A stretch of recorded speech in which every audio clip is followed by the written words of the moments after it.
Later in the programme, we'll be hearing a hymn accompanied by the BBC Philharmonic Orchestra. First though, Lindley Junior School, this year's school choir finalists, are unwrapping the meaning behind the 12 days of Christmas. On the first day of Christmas, my true love sent to me a partridge in a pear tree. Today, the children are using the carol as artistic inspiration. Two turtle doves and a partridge in a pear tree. On the third day of Christmas, my true love sent to me three French hens, two turtle doves and a partridge in a pear tree. But have you ever wondered why the true love chose a partridge in a pear tree? Why 5 gold rings?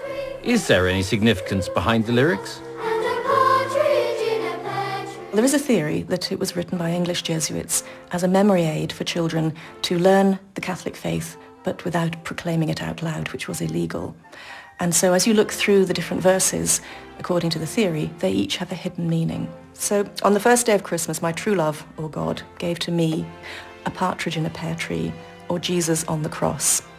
The second day of Christmas, the two turtle doves, is regarded as the Old and the New Testament. The third day, the three French hens, is the Trinity.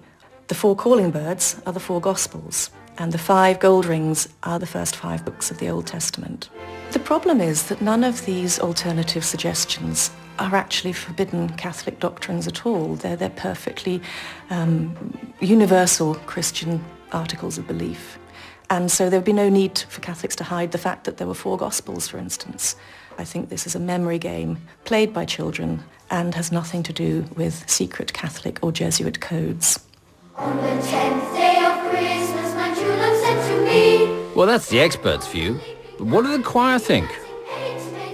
They're kind of odd presents, apart from the bit where it says the 5 golden rings. If one of my friends gave me a partridge at a pear tree, my mum wouldn't be very happy, so I think I'd put it in the bedroom. I would want the 11 pipers piping because I like the number 11. 12 games for my computer. 7 chocolate bars. 9 skateboards. 8 fluffy cushions. I'd have the partridge in the pear tree because you'd get a nice little bird and lots of pears.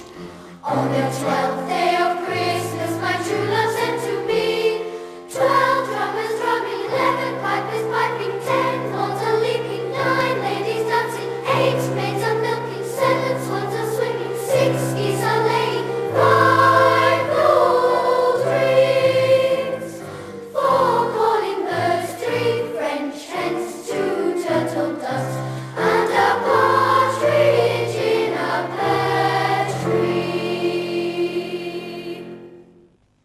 So now you know. Later in the show, we'll have some of your favourite stories of faith from the past year. But first, nearly 12 months after a tragic event, one young woman reflects not just on the changes to her life, but the fact that she's even here, as Sophie Morgan finds out. Last New Year's Day, Miriam Parker's life changed when she was involved in an incident that nearly cost her her life. Miriam was walking over a pedestrian crossing when the unthinkable happened. She was hit by a car. The driver had run a red light and knocked Miriam over, and the injuries that she sustained that day were life-threatening. I don't remember anything. I kind of hope I don't ever remember, because that would make me scared of ever crossing a road again. It's a parent's worst nightmare, really. You just don't think that that's ever going to happen to your child. I remember pushing the button to cross the road, and that's basically it. They told me that she'd been in a major road traffic accident. My eldest daughter came with me as we were driving in the car. I said to her, can you ring some of our friends and get them to pray, because I think this is really serious.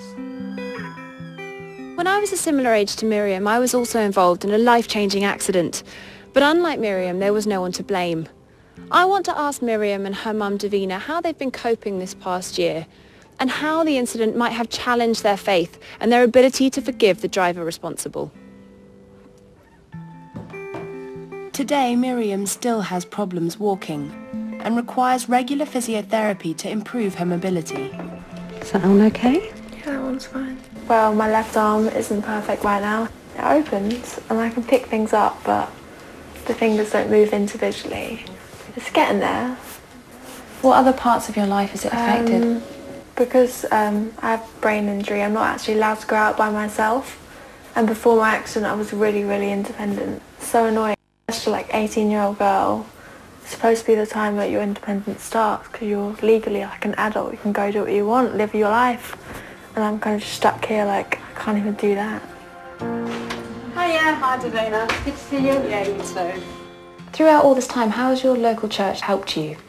They've been absolutely fantastic from day one.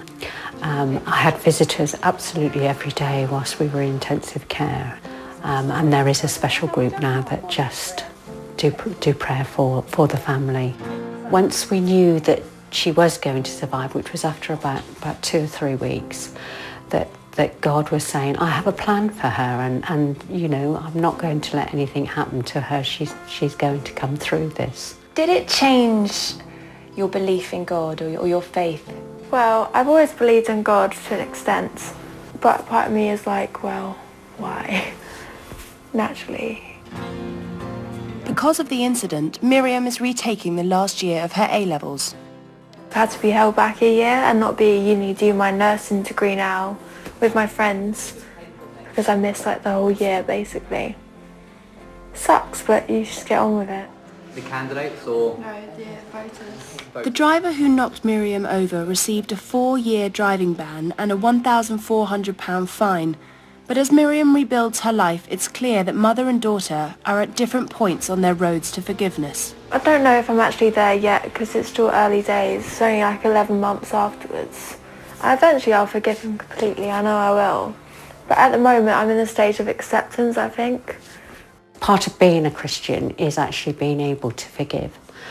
And if you can't forgive, you can't move on from that situation. So I think it's really important to leave that with God. It's not for us, I think, to make that judgment. If I don't ever forgive, it's going to eat at me for the rest of my life. I'll always be like bitter. It's not a nice thing to be forever.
Inspirational music and stories of faith are at the heart of Songs of Praise. So coming up, we've got a selection of your favourite moments from the past year.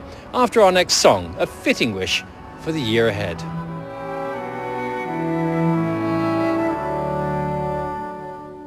Bless this house, O Lord, we pray.